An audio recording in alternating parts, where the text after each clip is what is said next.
Bagaimana kabar hari ini semuanya? Alhamdulillah, luar biasa. Allahu Akbar. Sebelum kita mengawali pembelajaran, kita berdoa terlebih dahulu. Ya, silakan Kakak Ambar pimpin doa. Get ready to pray. Before we study, let's pray together. Bismillahirrahmanirrahim.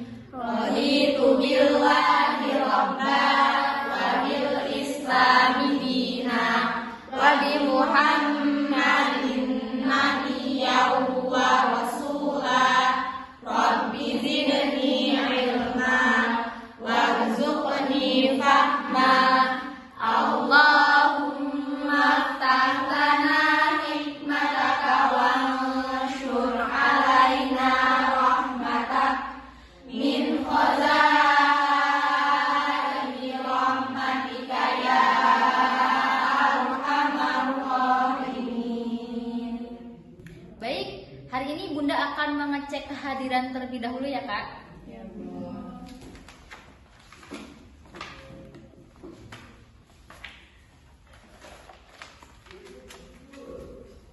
Marsa Nurmala Fitriani, Hadirah. Alfia Nur Fauzia, Hadirah. Delia Anggrani, Hadirah. Khalila Kodrati Bayani, Hadirah. Jelita Hamidah Maharani, Hadirah. Halica Hanjani Putri, Hadirah. Salma Azhar Biansa, Hadirah. Sinta Hilda, Hadirah. Leni Nur Aini, Hadirah. Farah Faiza Nidia, Hadirah. Indah, Hadirah. Sarah Naswa, Hadirah. Ambar Rofiani Azhara, Hadirah. Fiona Hadiana, Hadirah. Nur Hamidah Ramadhani, Hadirah. Milawati, Hadirah. Toyibatun Nisa Wahyuningsih, Hadirah. Amelia Putri, sakit apa Kak? Demam. Ya, kita doakan semoga Kak Amel cepat sembuh ya Kak. Amin. Amanda Siva Nabila. Hadirah. Iya, baik. Sudah ya, Bunda absennya. Nah, sekarang Bunda akan melakukan ice breaking ya. Semuanya berdiri. Masih ingat dengan tepuk semangat? Masih. Semangat itu 3. Ya. Kita kan sudah semangat 1, tepuk semangat 2, dan sekarang tepuk semangat 3. Baik. Bisa dimulai? Bisa. Tepuk 1. Yes. Tepuk 2. Tepuk 3. Semangat. Tepuk 4. Konsentrasi. Tepuk 5. Siap belajar. Baik, sebelum kita memulai pembelajaran, Bunda akan mengecek kebersihan terlebih dahulu. Silakan di kolom mejanya, di bawahnya dicek dulu ya. Ada sampah-sampah tidak? Coba dicek. Tidak boleh ada sampah yang berserakan dan menumpuk di kolom meja ya. Nanti akan menyebabkan apa? Banyak apa? Nyamuk ya. Nanti bisa terjadi sakit apa Kak? Ya, baik. Semua tidak ada, sudah selesai? Udah. Sebelum Bunda melanjutkan pembelajaran ya, kita akan mengulas pembelajaran minggu lalu ya. Masih ingat tidak dengan pembelajaran apa? Ingat. Ingat? Teks prosedur. Apa? Teks Prosedur. Ya. Kira-kira siapa yang masih mengingat apa itu teks prosedur? Saya. Kadelia. Ya, silakan Kadelia. Prosedur itu adalah teks yang isinya itu bersih tujuan dan juga langkah-langkah. Ya, betul atau tidak? Selanjutnya, di dalam teks prosedur ada apa saja, Kak? Betul. Siapa Kak Kamila ya? Ada apa, Kak? Jadi ada judul, ada pernyataan umum dan tujuan, ada alat dan bahan, yang terakhir ada langkah-langkah. Betul tidak? Betul. Berarti Kamila masih mengingat pembelajaran minggu lalu. Selanjutnya ada kaidah ya, Kak? Silakan siapa yang Kak Nisa, ya silakan. Yang keras ya, Kak Nisa suaranya? Ya. Ya. Pertama menggunakan konjungsi atau kata penghubung. Habis itu ada kalimat deklaratif, kalimat imperatif, verba material, verba perilaku, sama partisipan manusia. Ya, betul tidak? Betul.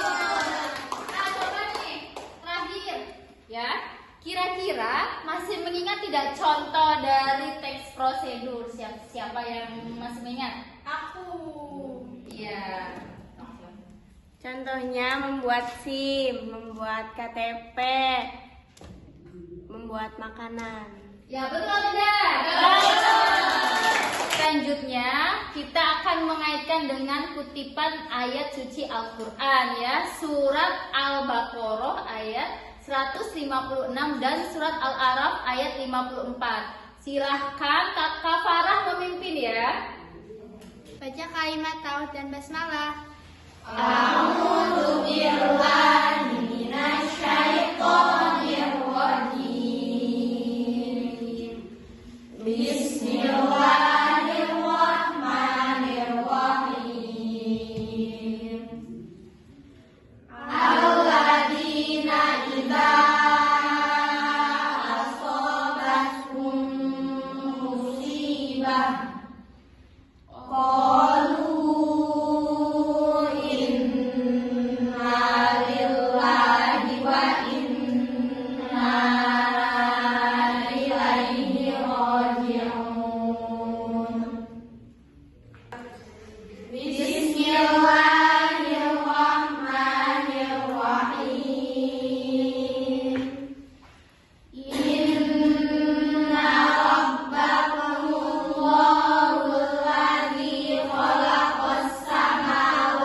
Silahkan Kakak Vio membacakan isi kandungan dari surat Al-Baqarah dan surat Al-A'raf. Quran Surat Al-Baqarah ayat 156 yang artinya yaitu orang-orang yang apabila ditimpa musibah mereka berkata Inna lillahi wa inna ilaihi roji'un. Sesungguhnya kami milik Allah dan kepadanya lah kami kembali. Quran Surat Al-A'raf ayat 54 yang artinya sungguh Tuhanmu adalah Allah yang menciptakan langit dan bumi dalam 6 masa. Lalu dia bersemayam di atas arsy. Dia menutupkan malam kepada siang yang mengikutinya dengan cepat. Dia diciptakan matahari, bulan, dan bintang-bintang tunduk kepada perintahnya. Ingatlah, segala penciptaan dan urusan menjadi haknya. Maha suci Allah, Tuhan seluruh alam. Tadi isi kandungan dari Kakak Vio sudah membacakan adalah bahwa di surat Al-Baqarah itu tentang apa Kak? Ada kematian ya di situ ya. Nah, di situ. Kalau misalnya kita mengulas yang kemarin sedang viral, kira-kira mengenai apa Kak? Gempa bumi. Gempa bumi ya. Nah, kira-kira gempa bumi di mana Kak? Cianjur. Ya, nah kalau gempa bumi itu kalau kita kaitkan dengan pembelajaran hari ini ya, termasuk apa Kak? Fenomena alam. Fenomena yang kejadian ya. Nah, situ fenomena apa nih? Alam ya, karena dari alam bukan buatan manusia ya. Dan itu mengakibatkan apa Kak?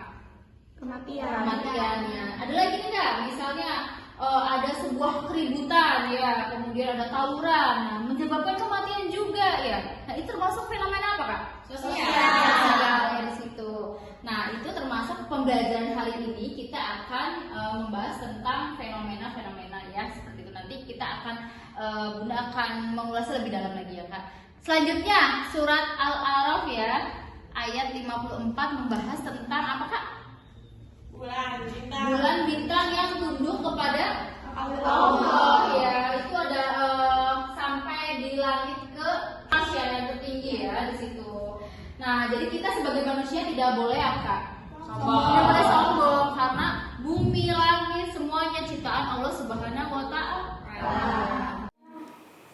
Baik, di sini Bunda akan membacakan kompetensi dasarnya yaitu 3.4 menganalisis struktur dan kebahasaan teks eksplanasi. Selanjutnya indikator pencapaian kompetensinya ada 2. Yang pertama apa Kak? Penerapan struktur teks eksplanasi. 2.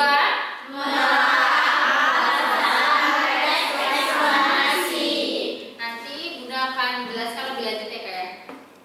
Tujuan pembelajarannya yaitu melalui kegiatan pembelajaran dengan pendekatan saintifik dengan model problem based learning, peserta didik dapat menentukan struktur dan menelaah kebahasan teks eksplanasi dengan tepat disertai sikap religius, tanggung jawab dan percaya diri selama proses pembelajaran.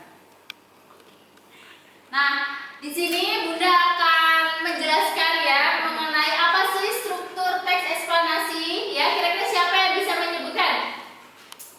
Ya, coba Kak Delia sebutkan. Kak Delia. Yang pertama ada pernyataan umum, yang kedua ada urutan sebab dan akibat, lalu yang terakhir ada interpretasi. Interpretasi.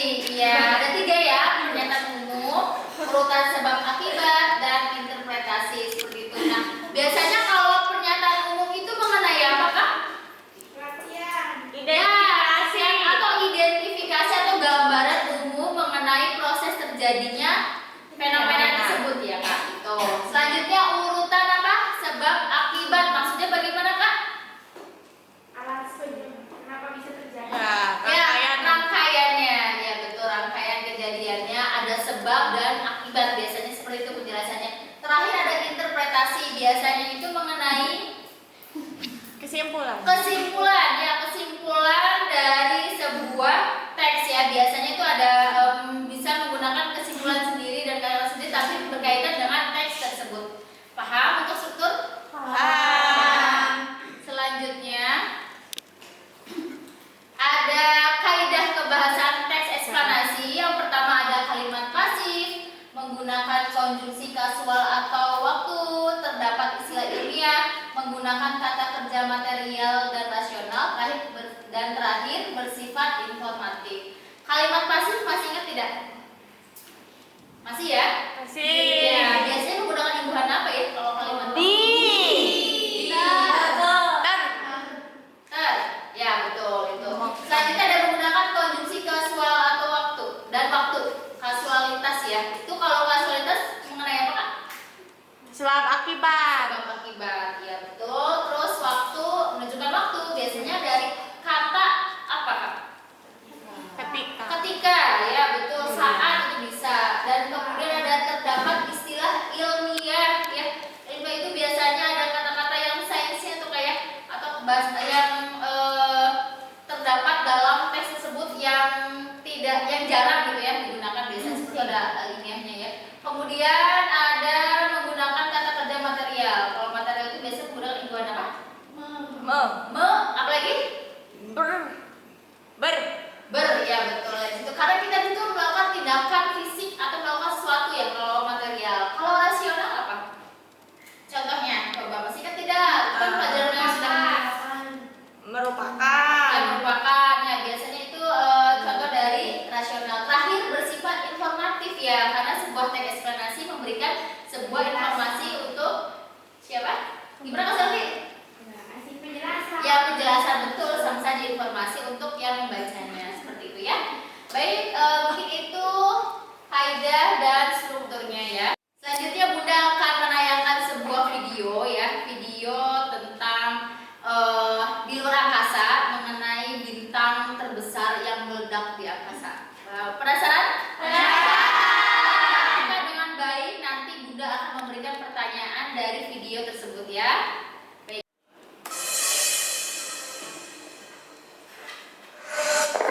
Apa yang terjadi jika bintang terbesar di alam semesta meledak? Well, halo people, kembali lagi bersama channel Bicara. Di video episode baru kali ini, channel Bicara akan membahas tentang astronomi lagi guys. Nah, kali ini kita akan membahas hal yang terjadi jika sebuah bintang besar yang ada di alam semesta ini, dalam tanda kutip, diketahui oleh manusia meledak. Akankah bumi ikut musnah? Nah, ingin tahu jawabannya? Saksikan video ini sampai habis, oke? Oke, pertama mari kita pahami, apapun yang terjadi di alam semesta tidak selalu memiliki dampak terhadap bumi dan kehidupannya. Alam semesta begitu luas, lebih luas daripada yang pernah kita bayangkan. Satu kejadian ledakan bintang di sudut jauh alam semesta memiliki kemungkinan kecil untuk mempengaruhi atau memberikan dampak negatif terhadap bumi. Tapi bagaimana bila ledakan bintang yang terjadi adalah bintang terbesar? Oke, mari kita cari tahu dulu apa yang dimaksud dengan bintang terbesar di alam semesta. Ketika berbicara tentang kebesaran di antara bintang-bintang, kita harus mendefinisikan dahulu istilah besar. Sebab di alam semesta ada bintang terbesar dan ada bintang termasif. Apa bedanya ya?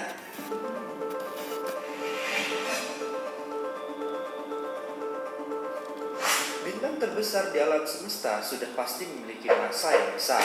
Tapi bintang termasif di alam semesta belum tentu memiliki ukuran visi diameter yang besar. Nah, sejauh ini bintang termasif di alam semesta adalah R136A1, bintang yang 265 kali lebih berat massanya daripada matahari kita. Tapi dalam ukuran fisik, bintang UISQT lah yang dianggap merupakan bintang terbesar dengan radius 1700 kali lipat lebih besar daripada bintang matahari. Bintang UISQT memiliki massa hanya 30 kali lipat massa matahari. Sudah paham kan perbedaan antara bintang termasif dan bintang terbesar? Jadi belum tentu bintang termasif itu memiliki ukuran yang sangat besar. Untuk penjelasan tentang UISQT, cara bicara sudah pernah membahasnya juga tentang fakta-faktanya. Jika kalian penasaran tentang UISQT, minta videonya, linknya ada di deskripsi di bawah ini ya. Oke, lanjut lagi ke pembahasan berikutnya.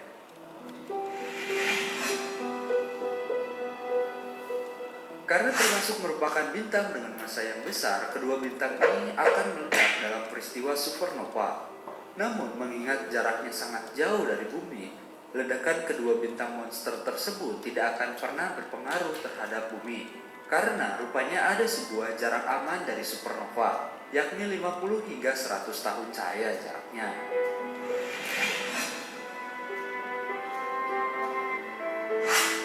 Nah, apa yang terjadi jika supernova meledak di dekat bumi? Katakanlah supernova yang berjarak 30 tahun cahaya itu meledak. Maka menurut Mark Reid, seorang astronot senior dari Pusat Astrofisika Harvard, supernova tersebut akan menyebabkan efek sangat besar kepada bumi, kemungkinan kepunahan massal. Sinar X dan sinar gamma yang energik dari supernova tersebut dapat menghancurkan lapisan ozon yang melindungi planet kita dari sinar ultraviolet matahari. Kedua sinar radius tersebut juga bisa mengionisasi nitrogen dan oksigen di atmosfer yang mengarah ke pembentukan sejumlah besar nitrogen oksida seperti kabut di atmosfer. Terlebih lagi, jika supernova meledak dalam jarak 30 tahun cahaya, fitoplankton dan komunitas terumbu karang akan sangat terpengaruh. Peristiwa itu akan sangat menguras basis rantai makanan di laut. Nah, baik R136A dan UISQT, keduanya berada di jarak yang sangat jauh dari bumi, ribuan tahun cahaya. Dengan kata lain, bumi berada di jarak yang sangat aman apabila kedua bintang tersebut meledak. Setidaknya aman dari dampak langsung seperti kepunahan massal. Nah, jadi kesimpulannya, jika bintang super jumbo atau super besar tersebut meledak, itu tidak akan terjadi apa-apa dengan bumi selama jarak radius dari bumi dalam posisi yang aman. Jika dekat, ya pasti kepunahan akan terjadi di bumi. Oke, jadi sekarang paham kan tentang hal yang akan terjadi jika bintang terbesar di alam semesta ini meledak dan dampaknya yang terjadi kepada bumi. Oke? Nah, barusan tadi itu adalah penjelasan singkat tentang apa-apa saja yang terjadi jika bintang yang ukurannya besar meledak di alam semesta. Menurut kalian bagaimana guys? Bintang-bintang yang ada di angkasa itu menjadi supernova. Keren atau tidak jika dilihat dari bumi? Tuliskan jawabannya di kolom komentar di bawah ini ya. Jangan lupa klik subscribe bagi yang belum. Ayo subscribe. karena video selanjutnya masih tetap tentang astronomi lagi. So stay tune terus di channel Bicara. Terakhir, terima kasih sudah menonton video ini sampai habis dan sampai jumpa kembali di video selanjutnya. Bye! Selanjutnya Bunda akan membagi kelompok terdiri dari 4 orang ya Kak. Nanti silahkan setelah Bunda menyebutkan Kakak berkumpul dengan kelompoknya. Kelompok pertama, Marsha, Alfia, Delia, dan Kalila. Kelompok kedua, Jelita, Kalita, Salma, dan Sinta. Kelompok ketiga, Leni, Farah, Indah, dan Sarah. Kelompok 4, Ambar, Fiona, Hamidah, dan Mila. Kelompok 5, Nisa, Amel, Lala, dan Selfie. Ya, silahkan berkumpul dengan kelompoknya. Ya.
video ya Kak. Nah sekarang Bunda akan memberikan sebuah pertanyaan. Nanti silahkan siapa yang ingin menjawab acungkan tangan ya Kak. Baik, yang pertama, mengapa jarak kedua bintang monster sangat berpengaruh terhadap bumi? Siapa yang ingin menjawab? Marsha. Kakak Marsha, silakan berdiri Kak Marsha. Kenapa Kak Marsha? Soalnya kalau berdasarkan video yang tadi ditonton, kalau bintang dua monsternya itu meledak tapi jarak ke buminya jauh, maka bumi akan aman. Tapi yang terkecuali itu kalau jarak antara dua bintang monster itu meledak dekat sama bumi, maka akan terjadi kepunahan massal. Oh seperti itu, betul? Betul. Pertanyaan kedua nih Kak, jelaskan peristiwa supernova yang terdapat dalam video. Siapa yang bisa menjelaskan? Acungkan tangannya. Iya, Kakak Hilda, silakan Kak Hilda berdiri. Bagaimana peristiwa supernova? Peristiwa ledakan yang sangat besar dan energi dari suatu bintang besar dan masif seperti yang ada dalam video, yaitu bintang L106A1 dan UY-SCUT, dan akan mengakibatkan hancurnya lapisan ozon yang melindungi planet kita. Ya betul tidak? Betul itu ya. Dan yang terakhir nih Kak, pertanyaannya, bagaimana dampak yang terjadi jika bintang terbesar di alam semesta meledak? Jawabannya banyak nih Kak. Yang pertama, siapa kira-kira dampaknya? Siapa? Aku Ya silakan Kakak berdiri Kak. Tadi dampaknya apa Kak? dapat menyebabkan efek besar pada bumi, kemungkinan kepunahan massal. Bisa diulang lagi Kak yang lebih keras? Dapat menyebabkan efek besar pada bumi, kemungkinan kepunahan massal. Oh iya, kepunahan massal dari efeknya ya. Baik, dampak yang kedua siapa yang ingin menjawab? Ya Kala, silakan berdiri Kala. Apabila sinar X dan sinar gamma berenergi dapat menghancurkan lapisan ozon yang melindungi planet kita dari sinar ultraviolet. Ya itu untuk dampaknya ya Kak. Jadi dampak apa nih Kak? Menghancurkan lapisan ozon dan ultraviolet ya. Selanjutnya dampak yang ketiga siapa yang ingin menjawab? Kalila ya. Silahkan Kak Kalila. Dampak yang ketiga yaitu mengakibatkan proses menginoisasi nitrogen dan oksigen di atmosfer yang mengarah ke pembentukan sejumlah besar nitrogen oksida seperti kabut di atmosfer. Ya betul. Dan yang terakhir nih, kira-kira siapa yang memberikan jawaban tentang dampaknya? Kakak Indah. Silahkan berdiri Kak Indah. Dampak yang keempat itu berpengaruh pada komunitas terumbu karang dan fitoplankton yang akan menguras basis rantai makanan yang ada di laut. Ya betul. Semuanya kita beri tepuk tangan. Baik, selanjutnya Bunda akan memberikan LKPD kelompok ya Kak. Nanti silahkan diskusikan dengan teman kelompoknya ya. Ini ada contoh teks eksplanasi yang berjudul Aurora, masih berhubungan dengan fenomena alam ya Kak.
Baik, sudah semua?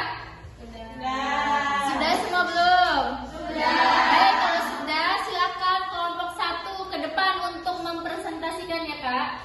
Kelompok Kamarsa, Kalila, Delia, Kalala, dan Kak Ara.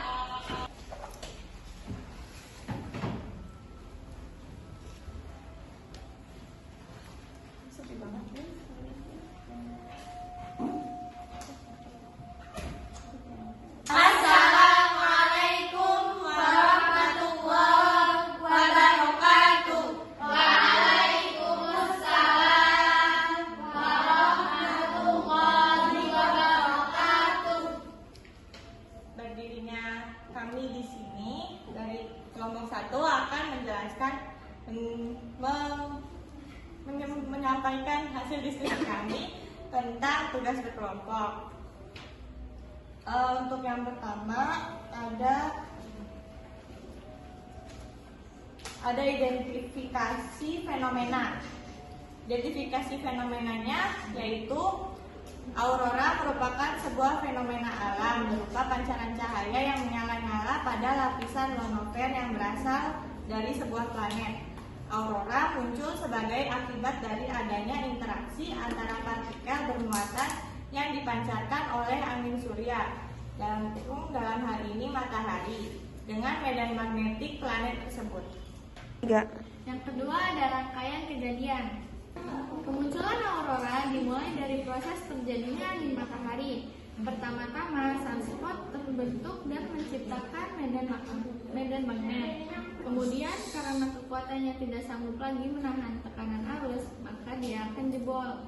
Sunspot yang hancur ini akan mengeluarkan kandungan energi tersalurkan yang berupa arus elektron dan proton. Biasanya, aurora terjadi di planet bumi pada daerah sekitar kutub selatan dan utara. Fenomena aurora yang terjadi di daerah utara dikenal dengan nama aurora borealis. Sementara aurora yang di daerah selatan disebut dengan aurora australis. Namanya didapat dari Dewi Pajarom. Aurora dan nama angin utara dalam bahasa Yunani Boreas. Di tanah Eropa, aurora borealis terlihat kemerah-merahan di ufuk utara, seolah matahari akan terbit dari arah itu. Fenomena alam aurora borealis selalu terjadi di antara bulan Maret dan April, juga September dan Oktober. Beberapa orang menyebut fenomena satu ini sebagai tarian roh. Namun begitu, fenomena aurora juga bisa dilihat dari seluruh penjuru dunia, walaupun tingkat munculnya lebih sedikit. Aurora lebih sering dilihat di daerah kutub karena lamanya kegelapan dan medan magnet, serta kemunculan bahaya matahari. Semakin lama dan kuat cahaya aurora, maka semakin kuat juga gangguan matahari yang dikenal sebagai badai matahari. Karena yang paling berperan adalah medan magnet, makanya aurora paling sering terjadi di kutub utara atau selatan dan jarang sekali di daerah khatulistiwa. Selanjutnya ada interpretasi yang akan disampaikan oleh Kakak. Jadi kesimpulan atau interpretasi dari teks aurora ini yaitu aurora merupakan sebuah fenomena alam berupa pancaran cahaya yang menyala-nyala. Jadi aurora hanya terjadi sebagian besar di daerah kutub utara dengan nama aurora borealis dan kutub selatan dengan nama aurora australis. Selanjutnya ada kalimat pasif yang akan disampaikan oleh Lala. Contoh penggunaan dipancarkan, kutipan teks, interaksi antar partikel yang bermuatan yang dipancarkan oleh angin surya. Contoh penggunaan kemunculan, kutipan teks, kemunculan aurora dimulai dari proses terjadinya angin matahari. Contoh penggunaan terbentuk, kutipan teks, pertama-tama sunspot terbentuk dan menciptakan medan magnet. Contoh penggunaan dilihat, kutipan teks, namun begitu fenomena aurora juga bisa dilihat dari seluruh penjuru dunia walaupun tingkat munculnya lebih kecil. Selanjutnya ada konjungsi kausalitas. Konjungsi kausalitas dan waktu. Untuk konjungsi kausalitas yaitu ada sebab akibat. Dimana yang pertama contoh kalimatnya adalah akibat. Contoh kalimatnya, aurora muncul sebagai akibat dari adanya interaksi antara partikel bermuatan yang dipancarkan oleh angin surya. Lalu ada konjungsi waktu, yaitu contoh katanya yaitu kemudian. Contoh kalimatnya, kemudian karena kekuatannya tidak sanggup lagi menahan tekanan arus, maka dia akan jebol. Lalu yang ketiga ada istilah ilmiah. Istilah ilmiahnya akan disampaikan oleh Kakak Delia. Jadi istilah ilmiahnya, contoh penggunaannya yaitu lapisan ionosfer. Kutipan teksnya yaitu aurora merupakan sebuah fenomena alam berupa pancaran cahaya yang menyala-nyala pada lapisan ionosfer yang berasal dari sebuah planet. Lalu ada kata kerja material yang akan disampaikan oleh Kakak Delia. Kata kerja material, contoh penggunaan yaitu menciptakan. Kutipan teksnya, pertama-tama sunspot terbentuk dan menciptakan medan magnet. Yang kedua itu menahan. Kemudian karena kekuatannya tidak sanggup lagi menahan tekanan arus, maka dia akan jebol. Yang terakhir yaitu menyebut. Beberapa orang menyebut fenomena satu ini sebagai tarian roh. Lalu ada kata kerja rasional. Pertama yaitu merupakan. Contoh teksnya, aurora merupakan sebuah fenomena alam berupa pancaran cahaya yang menyala-nyala pada lapisan ionosfer yang berasal dari sebuah planet. Selanjutnya akan ada sesi tanya jawab bagi kelompok yang ingin bertanya. Silahkan.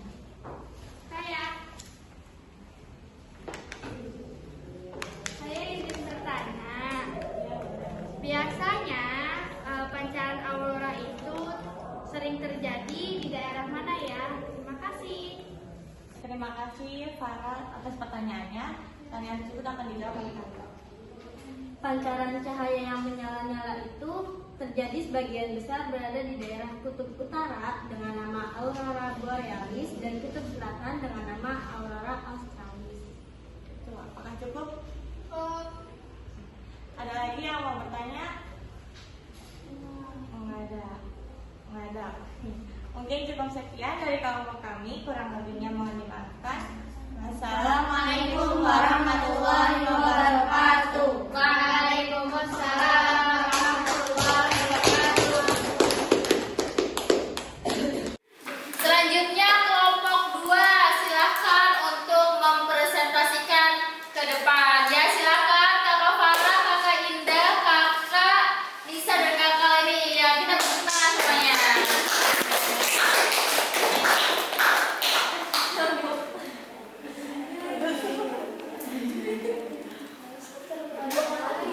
Assalamualaikum warahmatullahi wabarakatuh. Waalaikumsalam warahmatullahi wabarakatuh. Kami dari kelompok 2 ingin mempresentasikan tentang teks eksplanasi yang sudah kita kerjakan. Nah, yang pertama itu ada identifikasi fenomena dari fenomena aurora namanya. Nah, aurora itu merupakan sebuah fenomena alam berupa pancaran cahaya yang menyala-nyala pada lapisan ionosfer yang berasal dari sebuah planet. Aurora muncul sebagai akibat dari adanya interaksi antara partikel bermuatan yang dipancarkan oleh angin surya, dalam hal ini matahari, dengan medan magnetik planet tersebut. Yang kedua ada rangkaian kejadian, yaitu kemunculan aurora dimulai dari proses terjadinya angin matahari. Pertama-tama sunspot terbentuk dan menciptakan medan magnet. Kemudian karena kekuatannya tidak sanggup lagi menahan tekanan arus, maka dia akan jebol. Sunspot yang hancur ini akan mengeluarkan kandungan energi tersalurkan yang berupa arus elektron dan proton. Biasanya aurora terjadi di planet bumi pada daerah sekitar kutub selatan dan utara. Fenomena aurora yang terjadi di daerah utara dikenal dengan nama aurora borealis. Sementara aurora yang ada di daerah selatan disebut dengan aurora australis. Namanya didapat dari Dewi Pajaron, aurora dan nama angin utara dalam bahasa Yunani Boreas. Di tanah Eropa, aurora borealis terlihat kemerah-merahan di ufuk utara, seolah matahari akan terbit dari arah itu.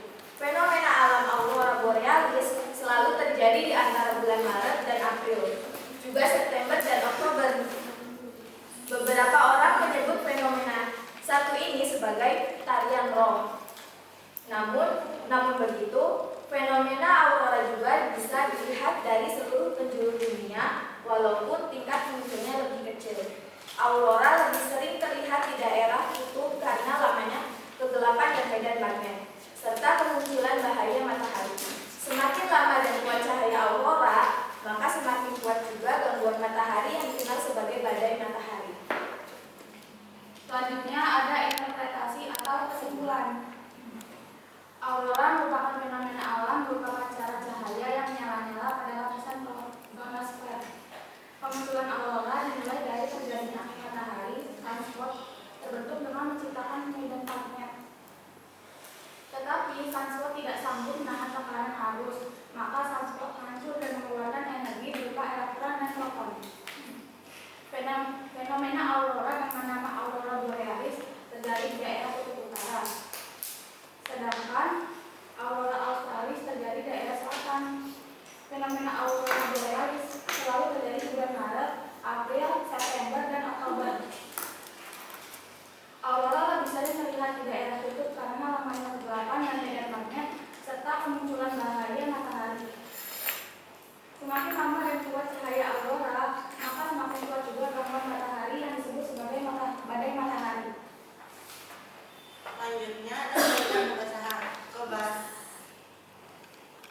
Selanjutnya ada kaidah kebahasaan. Yang pertama ada kalimat pasif. Contoh penggunaannya ada di kata dipancarkan, yang terdapat pada petikan teks. Aurora muncul sebagai akibat adanya interaksi antara partikel bermuatan yang dipancarkan oleh angin surya. Lalu selanjutnya contoh penggunaannya terdapat di kata terbentuk. Dalam kutipan teks pertama-tama sunspot terbentuk dan menciptakan medan magnet. Yang kedua ada kaidah kebahasaan, konjungsi kausalitas dan waktu. Contoh penggunaannya di kata akibat yang ada di dalam kutipan teks. Aurora muncul sebagai akibat dan adanya interaksi antara partikel bermuatan yang dipancarkan oleh angin surya dengan medan magnetik planet tersebut. Yang ketiga ada istilah ilmiah yang contoh penggunaannya terdapat di kata ionosfer. Pada kutipan teks, aurora merupakan sebuah fenomena alam berupa pancaran cahaya yang menyala-nyala pada lapisan ionosfer. Yang keempat dan kelima ada kata kerja material dan rasional. Contoh penggunaannya ada di kata menyala-nyala dan merupakan. Pada kutipan teks, aurora merupakan sebuah fenomena alam berupa pancaran cahaya yang menyala-nyala pada lapisan ionosfer. Oke, cukup sekian dari kami. Apakah ada yang ingin bertanya? Saya, mengapa aurora disebut sebagai harian roh? Oke, terima kasih untuk Kakak Aca atas pertanyaannya. Izinkan saya untuk menjawab.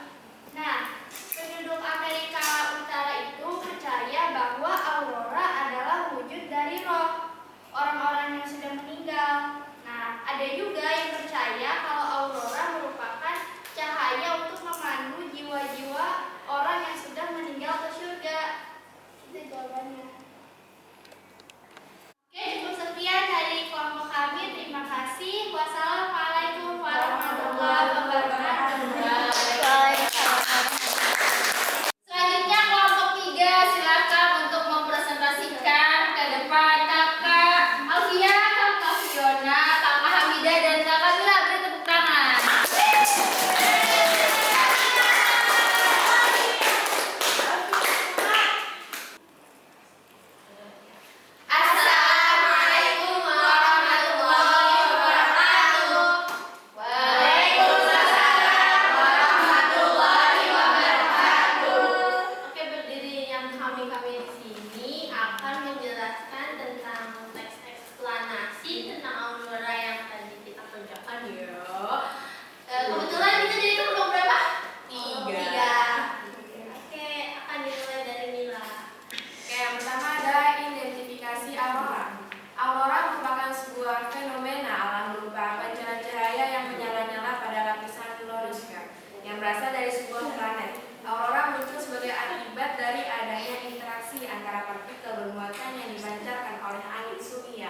dengan medan magnetik planet tersebut.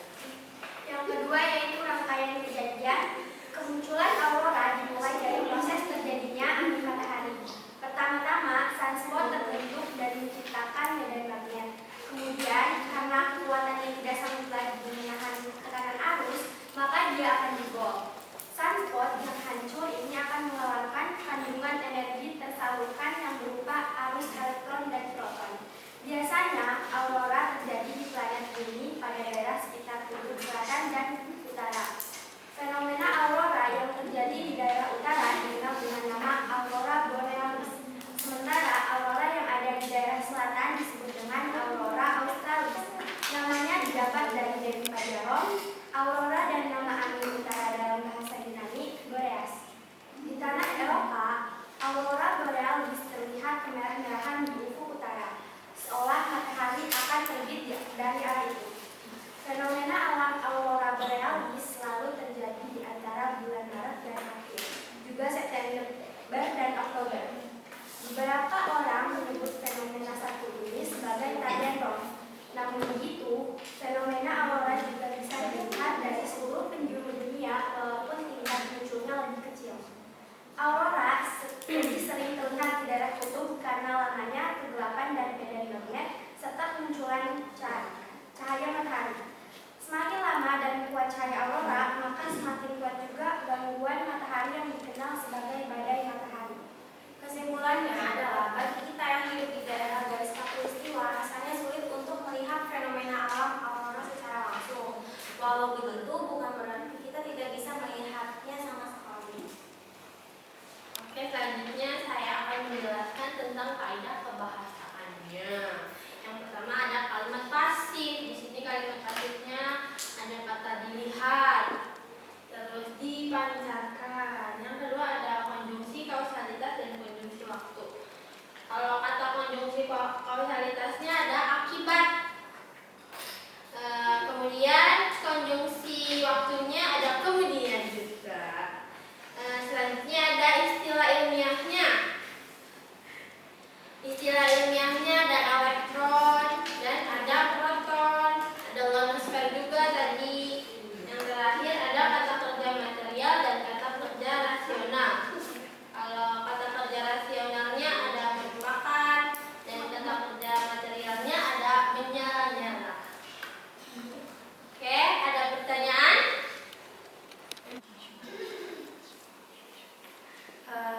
Izinkan saya untuk bertanya untuk kelompok 3. Saya akan bertanya tentang apa aja sih warna-warna dari aurora itu, barangkali bisa disebutkan yang lainnya. Oke, ini menjawab. Sebenarnya warna aurora itu ada banyak, tapi yang sering muncul itu hanya warna hijau muda sama warna pink. Itu Baik. Oke, terima kasih banyak. Oke, mungkin cukup sekian presentasi yang dapat kami sampaikan. Kurang lebihnya mohon maaf. Wassalamualaikum warahmatullahi wabarakatuh.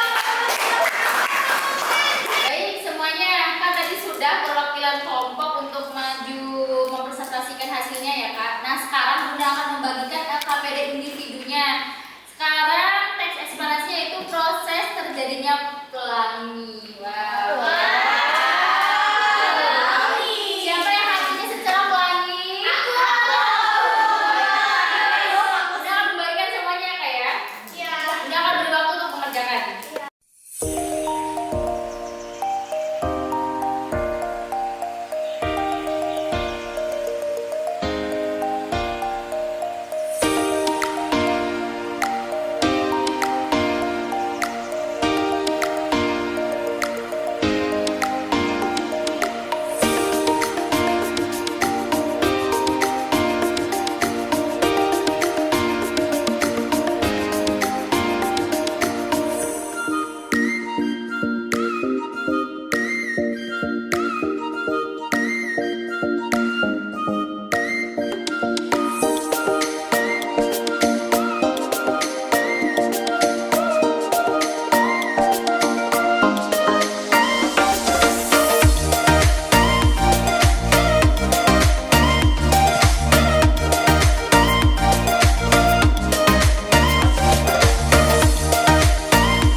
muncul di langit atau di media lainnya.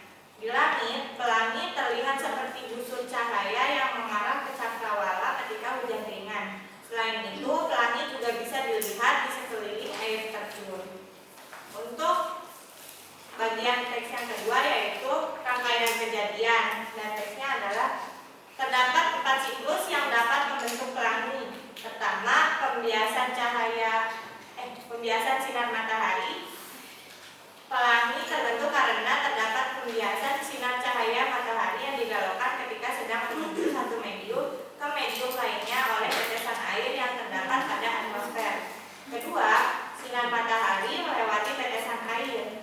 Ketika cahaya matahari melalui tetesan air, cahaya matahari tersebut akan dibelokkan dan membuat warna-warna tadi berpisah dengan sendirinya. Ketiga, pembelokan cahaya. Setiap warna-warna pelangi akan dibelokkan pada sudut yang tidak sama, sehingga membuat warna pelangi menjadi semakin indah.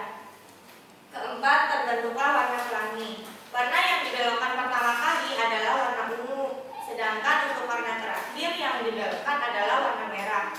Warna pelangi terlihat utuh disebabkan oleh geometri optik dalam proses penguraian warna. Lalu untuk bagian teks yang ketiga ada interpretasi. Interpretasinya yaitu pelangi merupakan peristiwa optik dan meteorologi yang terjadi karena terdapatnya kumpulan cahaya warna-warni paralel satu dengan yang lainnya yang muncul di langit atau di media lainnya. Pelangi terjadi karena pembiasan sinar matahari. Sinar matahari melewati tetesan air, pembelokan cahaya dan pembentukan warna pelangi. Lalu untuk tugas yang kedua adalah tentang kaidah kebahasaan pada teks eksplanasi. Kaidah kebahasaan yang pertama adalah kalimat pasif.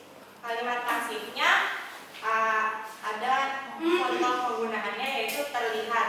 Dalam kalimat di langit, pelangi terlihat seperti busur cahaya yang mengarah ke cakrawala ketika hujan ringan. Yang kedua yaitu konjungsi kausalitas, yaitu sebab akibat. Pada contoh teksnya ada karena dan kalimatnya yaitu pelangi terbentuk karena terdapat pembiasan sinar cahaya matahari yang dibelokkan ketika sedang menuju satu medium ke medium lainnya oleh tetesan air yang terdapat pada atmosfer. Lalu yang selanjutnya ada konjungsi waktu.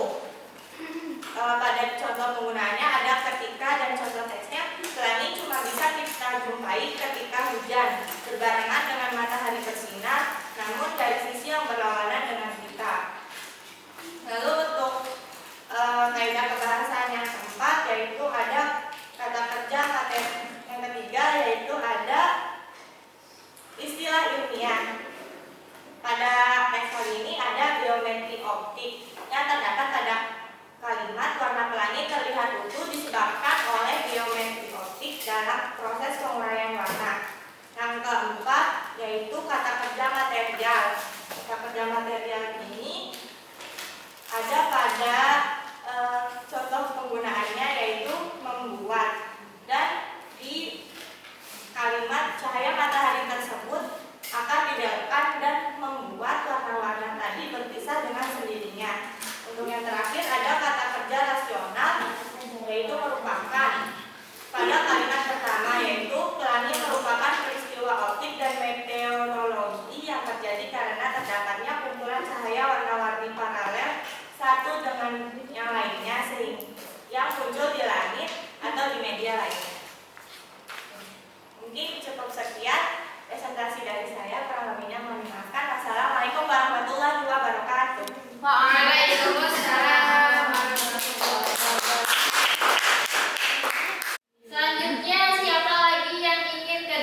terjadinya proses pelangi.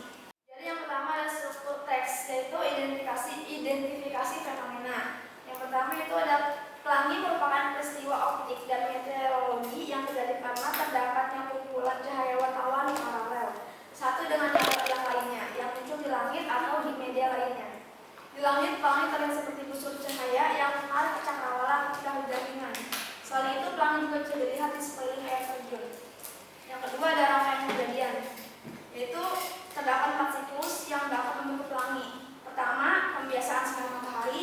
Kedua, sinar matahari melewati tetesan air. Yang ketiga, pembelokan cahaya. Dan yang keempat, pembentukan warna pelangi. Selanjutnya ada interpretasi, yaitu pelangi merupakan peristiwa optik dan meteorologi yang terjadi karena terdapatnya kumpulan cahaya warna-warni paralel satu dengan lainnya yang muncul di langit atau di media lainnya.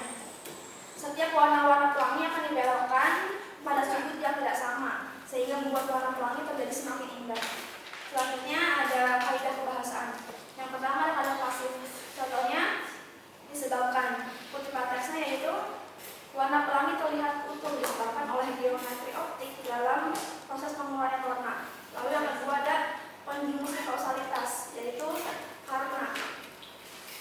Contohnya teksnya yaitu pelangi merupakan peristiwa optik dan meteorologi yang terjadi karena terdapat kumpulan cahaya warna-warni paralel satu dengan yang lainnya yang muncul di langit atau di media lainnya.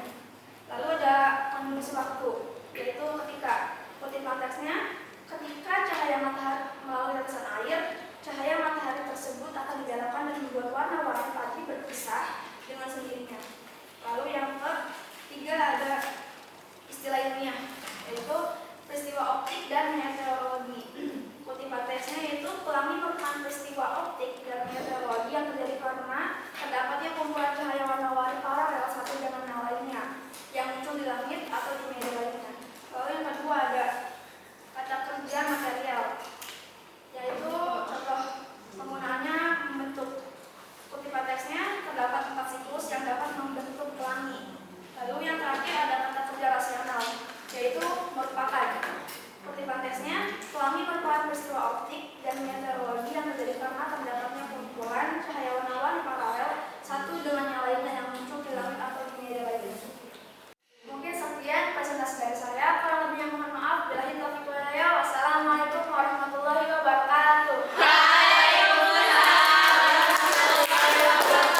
ini. Tapi sebelum kita akhiri, nanti ada yang bisa menyimpulkan tidak ya untuk pembelajaran hari ini? Siapa yang bisa menyimpulkan pembelajaran hari ini? Silakan, Kakak Marsa, silakan Kak Marsa. Coba berdiri ya. Jadi hari ini kita mempelajari apa Kak Marsa? Jadi kesimpulan pelajaran hari ini adalah tentang menentukan struktur dari teks eksplanasi. Yang pertama ada identifikasi fenomena, yang kedua ada rangkaian kejadian, dan yang terakhir ada interpretasi. Lalu kita juga belajar tentang kaidah kebahasaan pada teks eksplanasi. Yang pertama ada kalimat pasif, yang kedua konjungsi kausalitas dan waktu, yang ketiga istilah ilmiah, yang keempat kata kerja material, dan yang kelima kata kerja rasional. Iya. Jadi sekarang sudah memahami belum struktur dan kaidahnya? Sudah. Coba kira-kira pembelajaran hari ini paham tidak semuanya? Paham. Setelah ditayangkan sebuah video tentang fenomena alam, ya semuanya senang tidak? Senang. Iya. Kira-kira ada yang ingin keluar angkasa? Mau. Iya, boleh nanti. Semoga kita bisa keluar angkasa ya Kak ya. Ya, seperti itu ya. Baik, tidak ada pertanyaan sampai sini? Tidak ada. Kalau tidak ada, Bunda cukupkan sekian. Tapi nanti kita bertemu di pertemuan selanjutnya Kak ya. Yaitu kita akan masih melanjutkan pembelajaran eksplanasi. Tapi di situ kita nanti ada memproduksi teks eksplanasi ya. Dan tapi nanti tugas yang individu itu juga tetap dikumpulkan ya. Tadi sudah ada perwakilannya maju seperti itu. Ya, sebelum Bunda menutup, silahkan berdoa terlebih dahulu, Kak Ambar, untuk memimpin doa. Get ready to pray. After we study, let's pray together. Bismillahirrahmanirrahim. Allahumma inni astaghfiruka ma 'allamtani fardhu ilayya ila hadani. Allahumma shalli ala sayyidina Muhammad ya rabbi shalli alaihi wasallam. Baik, Bunda cukupkan sekian. Terima kasih banyak. Wassalamualaikum warahmatullahi wabarakatuh. Waalaikumsalam.